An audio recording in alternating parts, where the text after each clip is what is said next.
1 Revelation. Chapter: How the divine revelation started being revealed to Allah's Messenger. Narrated Umar bin al-Khattab. I heard Allah's Messenger saying, "The reward of deeds depends upon the intentions, and every person will get the reward according to what he has intended. So whoever emigrated for worldly benefits or for a woman to marry, his emigration was for what he emigrated for." Sahih al-Bukhari 1. Chapter. Narrated Aisha. Al-Harith bin Hisham asked Allah's Messenger, "O Allah's Messenger, how is the divine inspiration revealed to you?" Allah's Messenger replied, "Sometimes it is like the ringing of a bell. This form of inspiration is the hardest of all, and then this state passes off after I have grasped what is inspired. Sometimes the angel comes in the form of a man and talks to me, and I grasp whatever he says." Aisha added, "Verily I saw the Prophet being inspired divinely on a very cold day and noticed the sweat dropping from his forehead." Sahih al-Bukhari 2. Chapter. Narrated Aisha. The commencement of the divine inspiration to Allah's Messenger was in the form of good dreams which came true like bright daylight, and then the love of seclusion was bestowed upon him. He used to go in seclusion in the cave of Hira, where he used to worship continuously for many days before his desire to see his family. He used to take with him the journey food for the stay and then come back to Khadija to take his food likewise again, till suddenly the truth descended upon him while he was in the cave of Hira. The angel came to him and asked him to read. The Prophet replied, "I do not know how to read." The Prophet added, "The angel caught me and pressed me so hard that I could not bear it any more. He then released me and again asked me to read, and I replied, 'I do not know how to read.' Thereupon he caught me again and pressed me a second time till I could not bear it any more. He then released me and again asked me to read, but again I replied, 'I do not know how to read.'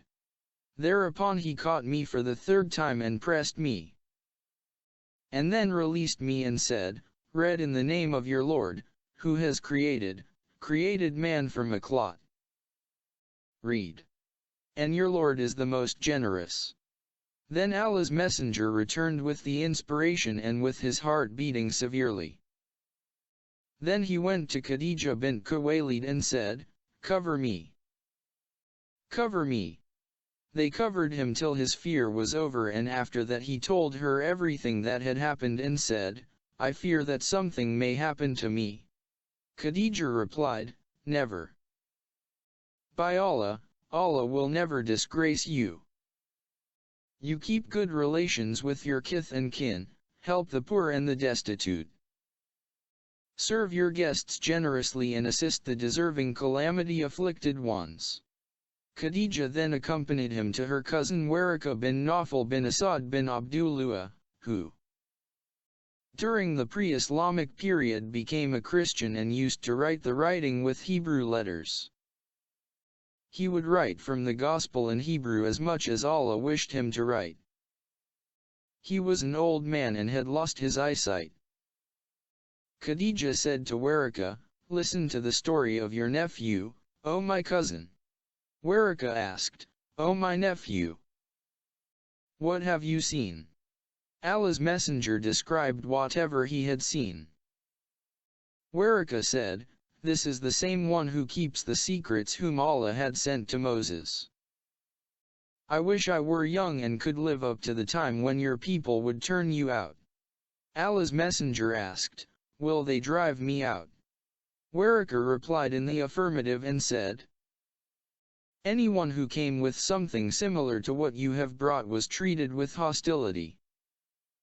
And if I should remain alive till the day when you will be turned out, then I would support you strongly.' But after a few days Waraka died, and the divine inspiration was also paused for a while. Reference, Sahih al-Bukhari 3.